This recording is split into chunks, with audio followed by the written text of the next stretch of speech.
अस्सलाम वालेकुम। आज हम सॉल्व करेंगे मिलनेस मेथड और मिलने मेथड में हम उसका प्रेडिक्टर फार्मूला देन उसका करेक्टर फार्मूला लगाएंगे, मतलब उसको यूज़ करेंगे। तो अब मिलने मेथड हमारे पास जो बेसिकली आता है वो हमारे पास मल्टी स्टेप मेथड में आता है। अब मल्टी स्टेप मेथड से पहले हमें सिंगल स्टेप मेथड से उसके स्टार्ट के कुछ पैरामीटर्स मालूम करने होते हैं, जो कि मैंने with the help of Ranje कथा मेथड पहले ही फाइंड किए हुए हैं। आप मेरी लास्ट वीडियो देख सकते हो, उसमें मैंने फाइंड किए हुए हैं, जो कि मेरे पास ये रहे। ठीक है, मैंने लास्ट टाइम लिखे थे, ये रहे लिखे हुए। ठीक है, तो यहाँ पे जब x 0 था तो y का आंसर 2 आया, x 1 था तो y का आंसर 6.20103 आया, इसी तरह से सो वन ही चलती रही।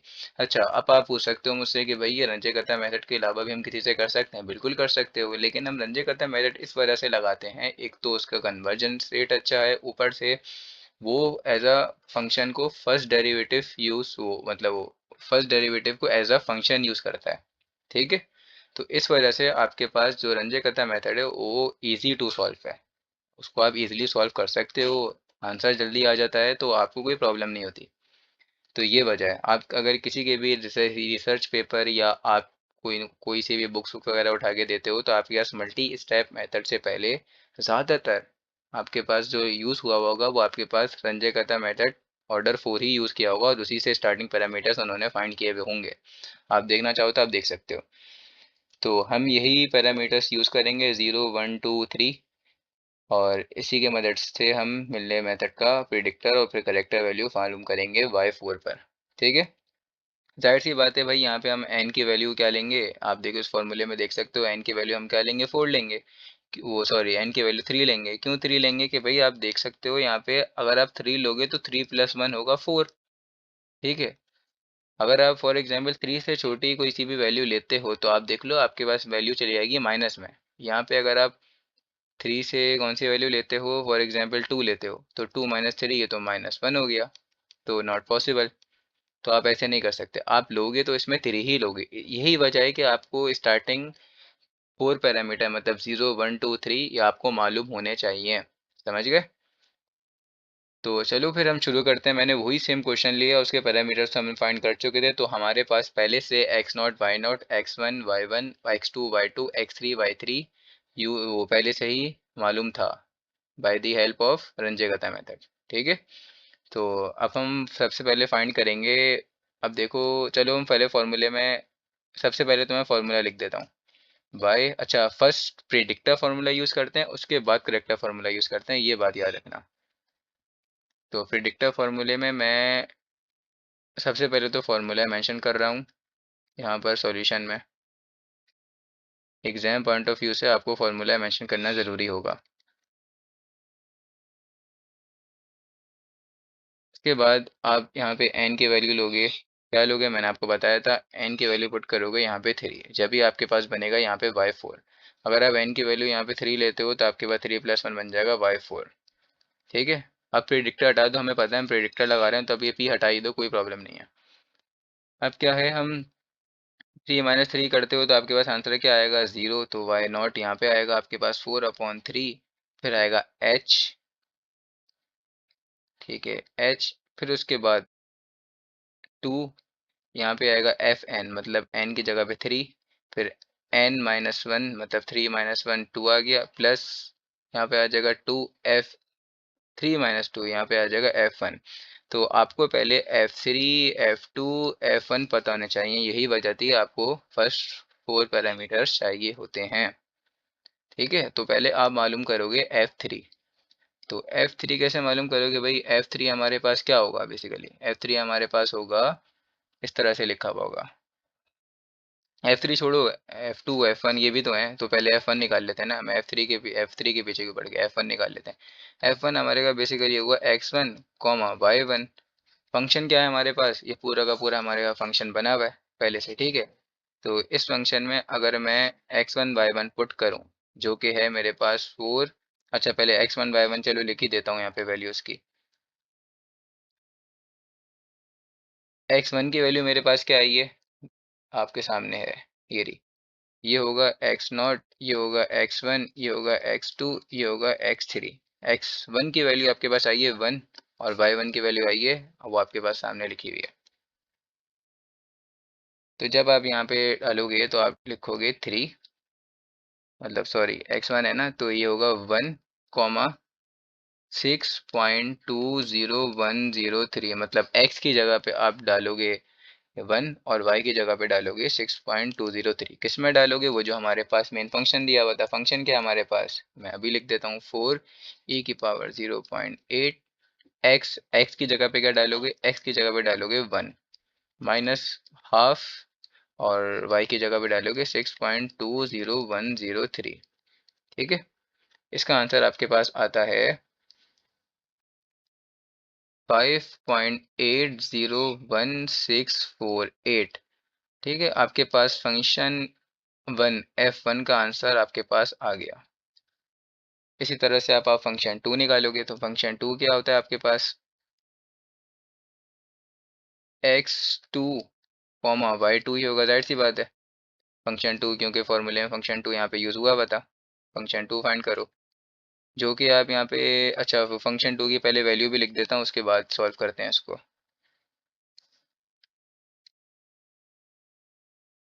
x2 की वैल्यू क्या थी? आप ऊपर से पैरामीटर से देख सकते हो। अब मैं बार बार आपको दिखाऊंगा नहीं, आप समझ जाओ, ठीक है।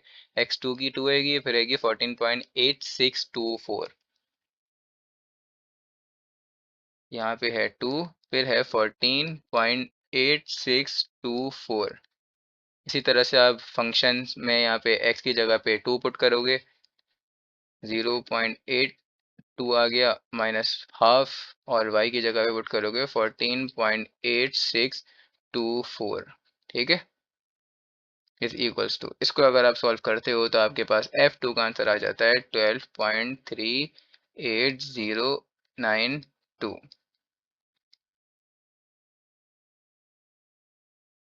ठीक है, इसी तरह से अगर आप आते हो, अब f3 आपको मालूम करना पड़ेगा, तो f3 कर लेते हैं मालूम। f3 हमारे पास बना x3 कॉमा y3। अब x3 के पहले वैल्यू आप लिख दो यहाँ पे, फंक्शन 3 के लिए, तो x3 की वैल्यू क्या थी आपके पास? 3, और x और y3 की वैल्यू क्या थी आपके पास? 33.7213 इज इक्वल्स टू 4 की पावर आएगी आपके पास 0.8, और यहाँ पे 3 आ गई, माइनस हाफ 33.7213 था। इस पे आपका आंसर बनता है f3 का 27.2320। ये आपका f3 पर आंसर बना। अब अब बस आपको f2 और f3 तो चाहिए थे, और ये फार्मूला था आपके पास जो था। अब y4 के लिए, अब y4 निकाल लो, जो फार्मूला है। तो आप लिखोगे सबसे पहले, पेज थोड़ा सा, चलो कोई बात नहीं, ऐसे ही हम लिख लेंगे। y4 सबसे पहले था यहाँ पे y0, आप देख सकते हो y0 है, ठीक है, y0 है, फिर 4/3 है उसके बाद। तो y0 की वैल्यू आपके पास क्या आती है, वो आपको पहले से गिवन दी गई है क्वेश्चन में भी, और वो टेबल से आप देख सकते हो। तो y0 की वैल्यू है 2, 2 आ गया, प्लस उसके बाद आ गया 4/3,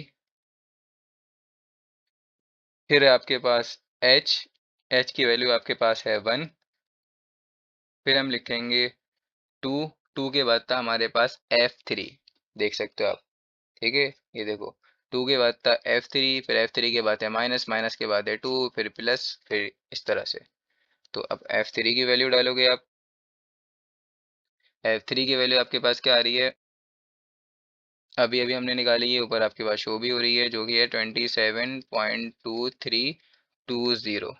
उसके बाद आपके पास माइनस की साइन है, और माइनस की साइन के बाद f2 है, माइनस का f2, तो ये हो जाएगा 12.38092। उसके बाद है आपके पास प्लस का 2f1, f1 की वैल्यू आपके पास ऊपर शो हो रही होगी, जो कि है 5.80 और 1648।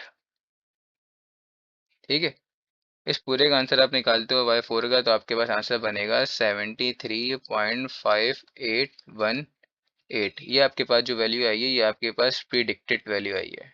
इसको हमें करेक्ट भी अभी करना पड़ेगा। पहले हम प्रिडिक्टेड फार्मूला लगाते हैं, फिर हम करेक्टर फार्मूला लगाते हैं, प्रिडिक्टर करेक्टर। और जाहिर सी बात है जब y4 का आंसर ये आया तो x4 का आंसर क्या होगा? स्टेप साइज हमारे पास क्या था? 1 था ना। x4 का आंसर होगा हमारे पास 4। ठीक है। अब हमने प्रिडिक्टर फार्मूला लगाया, अब हम लगाएंगे करेक्टर फार्मूला। करेक्टर फार्मूला हमारे पास क्या था? चलो आपको वो भी दिखा देते हैं। करेक्टर फार्मूला, करेक्टर फार्मूला आपके पास ये लिखा हुआ है। ठीक है। करेक्टर फार्मूले में भी आप कौन सी वैल्यू पुट करोगे? आप 3 की वैल्यू पुट करोगे, मतलब n इज इक्वल्स टू 3 ही पुट करोगे। तो करेक्टर फार्मूले पे आ जाते हैं। करेक्टर फार्मूला, चलो मैं दोबारा से करेक्टर फार्मूला यहाँ पे मेंशन कर देता हूँ, जो कि था हमारे पास yn+1 कॉमा c, फिर था is equals to yn-1 plus h/3 fn-1 plus 4fn plus fn+1। अब बताओ आप n की जगह पे क्या पुट करोगे? n की जगह पुट करोगे आप 3। तो ये हो जाएगा 3+1 4, और जो c आप आगे घटाई तो आपको पता ही करेक्टर फॉर्मूला आप लगा रहे हो। तो 3-1 ये हो जाएगा आपके पास 2, फिर हो गया h/3, फिर हो जाएगा आपके पास fn-1। तो n की जगह पे आप डालोगे 3, 3-1 आपके पास हो गया 2। तो यहाँ पे हो गया f2, f2 आप निकाल चुके हो। फिर 4, यहाँ पे fn की जगह पे डालोगे 3, n की वैल्यू 3 थी। अच्छा, यहाँ पे n+1 हो गया, तो ये बन जाएगा f4। भाई f4 तो हमने निकाला ही नहीं है। f4 के लिए हमें x4 चाहिए था और y4 चाहिए था, हमारे पास दोनों ही नहीं थे। x4 तो हम चलो प्रिडिक्ट कर ही लेते कि 4 है, लेकिन y4 थोड़ी पता था। तो y4 अभी अभी हमने निकाला है प्रिडिक्टर फॉर्मूला से, तो y4 ये वाला पुट करेंगे। ठीक है। तो पहले तो हमें निकालना पड़ेगा f4। तो सबसे पहले मैं निकालता हूँ f4, उसके बाद ये वाला फॉर्मूला यूज़ करेंगे। तो चलो f4 निकाल लेते हैं। f4 तो यहाँ पे आएगा x4 कॉमा y4, जाहिर सी बात है। x4 और y4 की चलो वैल्यू भी लिख देते हैं अगर आपको कोई परेशानी है तो। x4 की वैल्यू है 4 और y4 की वैल्यू 73.5818। ठीक है। और ये किसके आगे हमें वैल्यू लगानी थी पूरी की पूरी? ये वैल्यू हमें निकल लगानी थी वही जो हमारे पास फंक्शन था, वो था e⁻0.8x। x की जगह पे आया 4 माइनस हाफ था। और आपको क्वेश्चन दोबारा से दिखा देता हूँ अगर आपको कुछ कन्फ्यूजन हो रही है। ये लिखा हुआ क्वेश्चन, ठीक है। और रंजे का था ऑर्डर 4 वाला भी हमने इसी ही क्वेश्चन को सॉल्व किया था। तो हाफ, उसके बाद क्या है हमारे पास? हाफ और y था। y की वैल्यू हम निकाल चुके हैं 73.5818। ठीक है भाई। अब क्या आंसर आ गया हमारे पास? f4 का ये आ गया 61.3392। तो ये आंसर आ गया हमारे पास किसका? f4 का। अब हमारे पास सबके सब वैल्यू पता है प्रिडिक्टर फार्मूला के लिए। f2 भी पता है, 3 पता है, 4 भी पता है, और तो बाकी हमें पता ही है। तो y4 is equals to y2 की जगह पे क्या डालूंगा? आप टेबल से देखना चाहो देख ले। तो अब मैं लास्ट दफ़ा आपको टेबल दिखा देता हूँ आपके पास किस किस की वैल्यू लिखी हुई है। y2 कहाँ पे होगा? y2 ये रहा। ठीक है, 14.8624।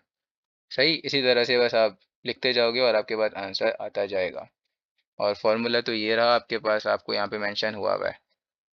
y2 की जगह पे आप डालोगे 14.8624 प्लस h की वैल्यू थी हमारे पास 1, स्टेप साइज मतलब।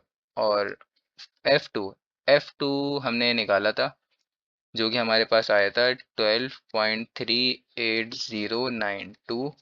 फिर बाद में लिखा हुआ है प्लस 4f3 प्लस 4f3 का आया हमारे पास, वो आया है हमारे पास 27.2320 प्लस। उसके बाद है f4।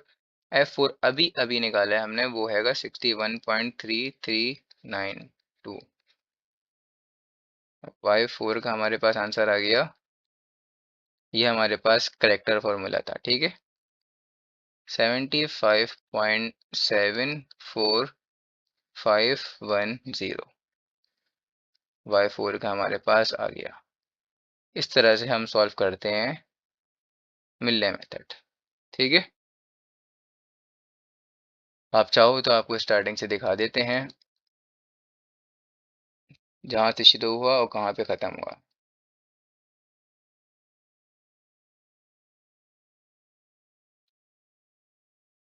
सही।